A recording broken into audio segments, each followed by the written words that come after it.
Welcome back to free विद्या पाओ। दोस्तों, आज है 13 फरवरी 2022 और 13 फरवरी 2022 से करंट अफेयर्स के जितने भी इम्पोर्टेंट क्वेश्चन बन सकते हैं वो सारे हम आज के इस वीडियो में डिस्कस करेंगे। दोस्तों, ये करंट अफेयर्स के क्वेश्चन भारत के सभी कॉम्पिटिटिव एग्जाम्स के लिए बहुत ही इम्पोर्टेंट है।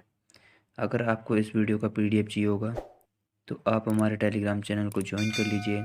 टेलीग्राम चैनल की लिंक आपको इस वीडियो की डिस्क्रिप्शन में मिल जाएगी। तो चलिए आज का ये वीडियो शुरू करते हैं।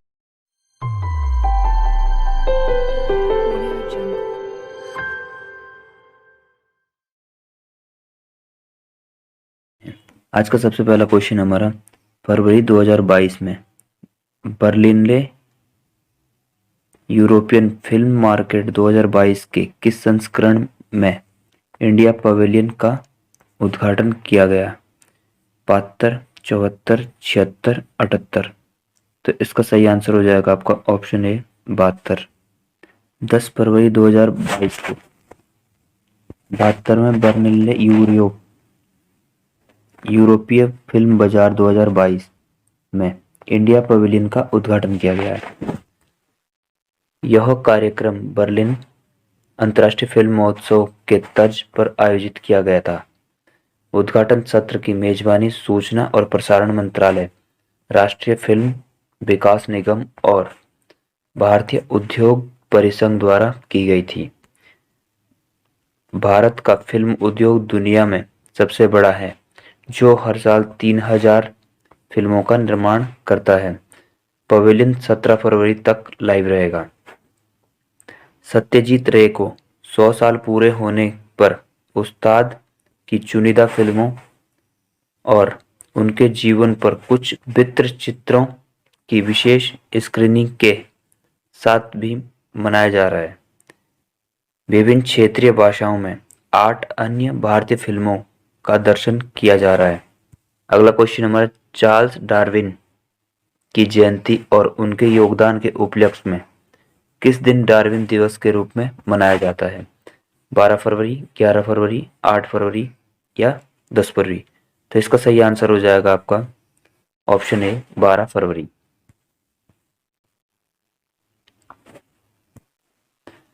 यह दिन चार्ल्स डार्विन की जयंती और विज्ञान मानवता के क्षेत्र में उनके योगदान के उपलक्ष्य में मनाया जाता है। वह एक अंग्रेजी प्राकृतिकवादी, भूविज्ञानी और जीव विज्ञानी थे, जिन्हें विकासवादी जीव विज्ञान के योगदान के लिए जाना जाता है। उनका जन्म 12 फरवरी 1809 में श्रूसबरी, श्रॉपशायर, इंग्लैंड में हुआ था। उन्हें उनके विकासवाद के सिद्धांत के लिए जाना जाता है।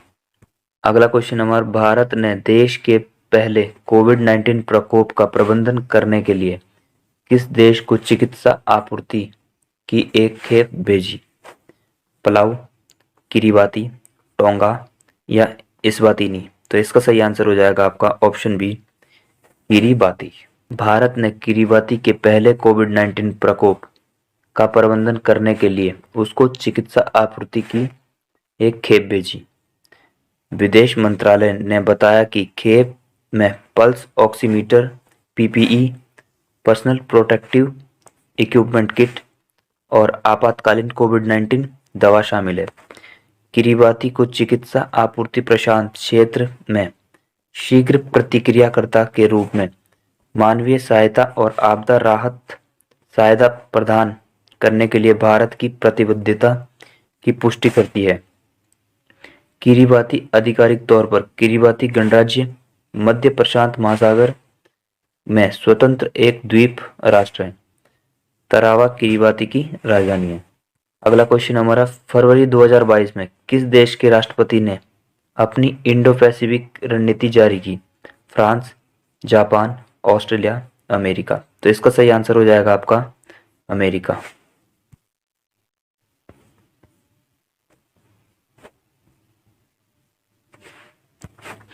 अमेरिकी राष्ट्रपति जो बाइडेन के प्रशासन ने 11 फरवरी 2022 को अपनी इंडो पैसिफिक रणनीति जारी की। इसने भारत को दक्षिण एशिया और हिंद महासागर में एक समान विचारधारा वाले भागीदार और नेता के रूप में मान्यता दी, जो दक्षिण पूर्व एशिया में सक्रिय है। और सबके साथ जुड़ा हुआ है। दस्तावेज क्षेत्र में चुनौतियों से निपटने के लिए सामूहिक क्षमता के निर्माण पर केंद्रित चीन की मुखरता, महामारी और जलवायु परिवर्तन आदि। अमेरिका भारत के उदय और क्षेत्रीय नेतृत्व का समर्थन करना जारी रखेगा। भारत के साथ द्विपक्षीय रूप से और कई मुद्दों पर समूहों के माध्यम से काम करेगा। यह क्वाड में भारत को समान विचारधारा वाले भागीदार और प्रेरक बल के रूप में संदर्भित करता है।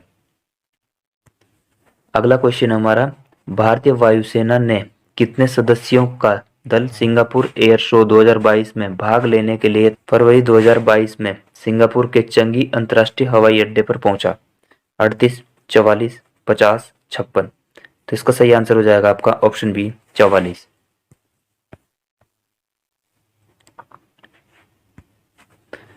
सिंगापुर एयर शो 2022 में भाग लेने के लिए भारतीय वायुसेना की एक 44 सदस्यीय टुकड़ी 12 फरवरी 2022 को सिंगापुर के चंगी अंतर्राष्ट्रीय हवाई अड्डे पर पहुंची। एयर शो 15 से 18 फरवरी 2022 तक आयोजित किया जाएगा। सिंगापुर एयर शो एक द्विवार्षिक कार्यक्रम है जो वैश्विक विमानन उद्योग को अपने उत्पादों को प्रदर्शित करने के लिए एक मंच प्रदान करता है।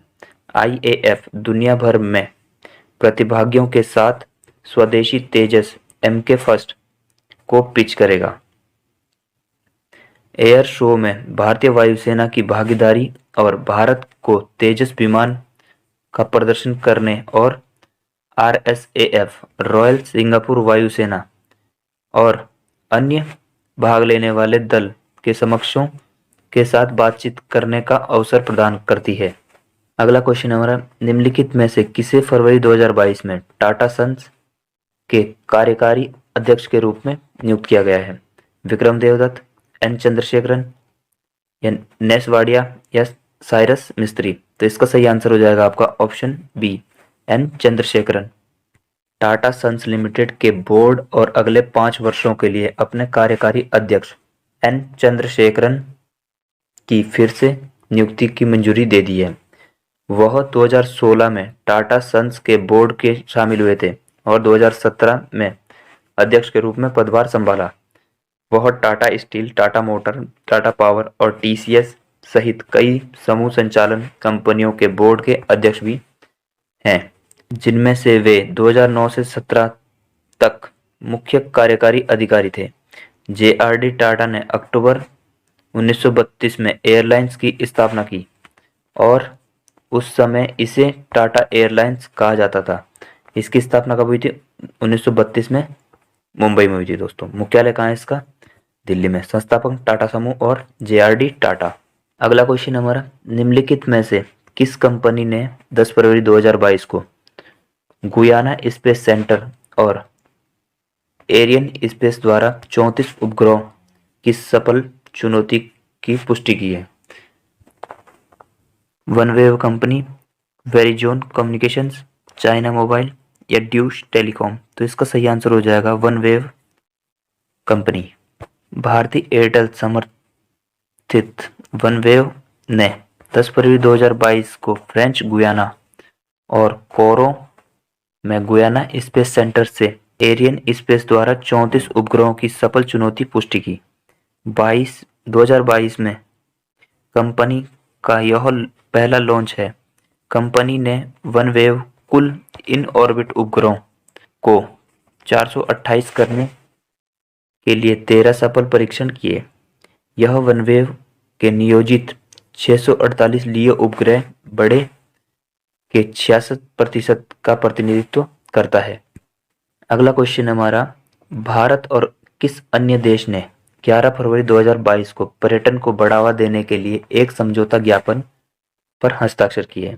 ऑस्ट्रेलिया, जापान, मालदीव या कनाडा? तो इसका सही आंसर हो जाएगा आपका ऑप्शन ए ऑस्ट्रेलिया। भारत और ऑस्ट्रेलिया ने पर्यटन को बढ़ावा देने के लिए एक समझौता ज्ञापन पर हस्ताक्षर किए हैं। केंद्रीय वाणिज्य और उद्योग मंत्री पीयूष गोयल और ऑस्ट्रेलियाई व्यापार, पर्यटन और निवेश मंत्री डैन तेहान ने 11 फरवरी 2022 को समझौता ज्ञापन पर हस्ताक्षर किए हैं। भारत ऑस्ट्रेलिया व्यापक आर्थिक सहयोग समझौता CECA भी 12 महीने में संपन्न होने की उम्मीद है। जापान और ऑस्ट्रेलिया ने रक्षा समझौते पर हस्ताक्षर किए हैं, जो उनकी सेनाओं के बीच घनिष्ठ सहयोग की अनुमति देता है और भारत प्रशांत क्षेत्र में चीन की बढ़ती दृढ़ता के लिए एक फटकार के रूप में खड़ा है। कैनबरा ऑस्ट्रेलिया में देशों के साथ एक समझौते पर हस्ताक्षर करने के बाद ऑस्ट्रेलिया आधिकारिक तौर पर यूनाइटेड किंगडम और संयुक्त राज्य अमेरिका के साथ नए परमाणु संचालित पनडुब्बी रक्षा संगठन का हिस्सा बन गया है। अगला क्वेश्चन हमारा, निम्नलिखित में से किस विभाग ने 12 फरवरी 2022 को स्माइल आजीविका और उद्यम के लिए सीमांत व्यक्तियों की सहायता योजना शुरू की है? अंतरिक्ष विभाग, सामाजिक न्याय एवं अधिकारिता विभाग, वाणिज्य विभाग या औषध विभाग? तो इसका सही आंसर हो जाएगा आपका सामाजिक न्याय एवं अधिकारिता विभाग। सामाजिक न्याय एवं अधिकारिता विभाग 12 फरवरी 2022 को स्माइल आजीविका और उद्यम के लिए सीमांत व्यक्तियों की सहायता लॉन्च करेगा। इसके तहत 2 उपयोजनाएं ट्रांसजेंडर व्यक्तियों के कल्याण के लिए व्यापक पुनर्वास के लिए केंद्रीय क्षेत्र योजना और भीख मांगने के कार्य में लगे व्यक्तियों के व्यापक पुनर्वास के लिए केंद्रीय क्षेत्रीय योजना। यह अम्ब्रेला योजना ट्रांसजेंडर समुदाय और भीख मांगने के कार्य करने में लगे लोगों को कल्याणकारी उपाय प्रदान करने के लिए डिजाइन की गई है। मंत्रालय ने 2021-22 से 2025-26 तक इस योजना को 365 करोड़ रुपए आवंटित किए हैं। अगला क्वेश्चन हमारा, द इकोनॉमिस्ट इंटेलिजेंस यूनिट के मुताबिक 2021 डेमोक्रेसी इंडेक्स में वैश्विक रैंकिंग भारत कौन से स्थान पर रहा है? 35वें स्थान पर, 42वें स्थान पर, 46वें स्थान पर या 58वें स्थान पर? तो इसका सही आंसर हो जाएगा आपका ऑप्शन सी, 46वें स्थान पर। द इकोनॉमिस्ट इंटेलिजेंट यूनिट के मुताबिक 2021 में डेमोक्रेसी इंडेक्स की वैश्विक रैंकिंग में भारत 46वें स्थान पर रहा है, जबकि नॉर्वे इकोनॉमिस्ट इंटेलिजेंस द्वारा डेमोक्रेटिक इंडेक्स 2021 में पहले स्थान पर रहा है। इसी रैंकिंग में न्यूजीलैंड दूसरे स्थान पर और फिनलैंड तीसरे स्थान पर रहा है। अगला क्वेश्चन हमारा, न्यायमूर्ति मुनीश्वर नाथ भंडारी को हाल ही में किस उच्च न्यायालय का मुख्य न्यायाधीश नियुक्त किया गया है? दिल्ली उच्च न्यायालय, राजस्थान उच्च न्यायालय, पुणे उच्च न्यायालय, मद्रास उच्च न्यायालय? तो इसका सही आंसर हो जाएगा आपका ऑप्शन डी, मद्रास उच्च न्यायालय। पिछले वर्ष नवंबर में न्यायमूर्ति संजीव बनर्जी के मेघालय उच्च न्यायालय में स्थानांतरण होने के बाद हाल ही में न्यायमूर्ति मुनीश्वर नाथ भंडारी को मद्रास उच्च न्यायालय का मुख्य न्यायाधीश नियुक्त किया गया है। साथ ही उड़ीसा और मध्य प्रदेश उच्च न्यायालयों में 3-3 अधिवक्ता नियुक्त किए गए थे। अगला क्वेश्चन हमारा, निम्नलिखित में से किस बैंक ने हाल ही में 5 ऑनलाइन पाठ्यक्रम शुरू करने के लिए NSC अकादमी के साथ समझौता किया है? Bank of Baroda, Canara bank, NABARD या भारतीय स्टेट बैंक? तो इसका सही आंसर हो जाएगा आपका भारतीय स्टेट बैंक। भारतीय स्टेट बैंक ने हाल ही में वित्तीय साक्षरता को एक आवश्यक जीवन कौशल के रूप में बढ़ावा देने के लिए उद्देश्य से हाल ही में 5 ऑनलाइन पाठ्यक्रम शुरू करने के लिए NSC अकादमी के साथ समझौता किया है। यह पाठ्यक्रम शिक्षार्थियों को बैंकिंग, अनुपालन, उधार मानदंडों और कई अन्य विषयों के मूल सिद्धांतों की गहरी समझ रखने में सक्षम बनाता है। अगला क्वेश्चन हमारा, केंद्र सरकार ने हाल ही में किस वर्ष तक कृषि क्षेत्र में डीजल और अक्षय ऊर्जा से बदलने का लक्ष्य रखा है? 2022, 2023, 2024 या 2025? तो इसका सही आंसर हो जाएगा आपका ऑप्शन सी, 2024। केंद्र सरकार ने हाल ही में वर्ष 2024 तक कृषि क्षेत्र में डीजल को अक्षय ऊर्जा से बदलने का लक्ष्य रखा है। यह लक्ष्य 2030 तक गैर जीवाश्म ईंधन की हिस्सेदारी बढ़ाने और 2070 तक शुद्ध शून्य उत्सर्जक बनने की सरकार की प्रतिबद्धता के रूप में निर्धारित किया गया है। अगला क्वेश्चन हमारा 13 फरवरी को विश्व भर में कौन सा दिवस मनाया जाता है?